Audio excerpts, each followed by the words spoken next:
Gold was found in California the same year that the US bought the territory from Mexico after winning the Mexican-American War. By some estimates, this gold rush doubled the amount of gold in the world and fueled the future prosperity of the United States. What would be different if Mexico had found it 2 years earlier? Many military advisors were floating the idea to attack the Soviet Union right after World War II officially ended. The division in Europe looked like this, and many feared the Soviets would turn the crippled West red. Military minds felt the war between the US and the Soviet Union was inevitable, so why not use their new atomic capabilities to defeat the Soviets before they make their own bomb? Would the US have more or less enemies abroad due to this interventionist policy? Lincoln's victory in the 1864 election was actually a lot closer than you think. What would have happened if McClellan won and made a peace treaty with the Confederate States of America and kept the US divided into North and South? How would the US have been different if Lincoln was still alive but not president? Andrew Jackson was the first president to survive an assassination attempt when both of the gunman's pistols misfired.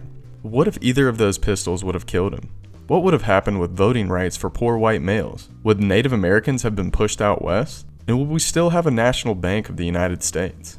It is estimated that 12.5 million Africans were transported to the Americas during the transatlantic slave trade. What if the African slave trade never existed? Would the US be the powerhouse that it is today? What would Africa look like without the European influence and with complete control of its natural resources? Would another group of people eventually been enslaved to fuel economic expansion across the world? The Spanish were blamed for the explosion of the USS Maine, which started the Spanish-American War, but it is highly likely that it was actually a freak accident. Would Cuba have gained its independence without the help of the United States? And what would the future of Puerto Rico, the Philippines, and Guam look like? Would America still have been a world power? And what would the fighting have looked like during World War II without these strategic bases? I tried to do some lesser known alt history scenarios here. What do you think should be added, and what would be the consequences of these alternate outcomes?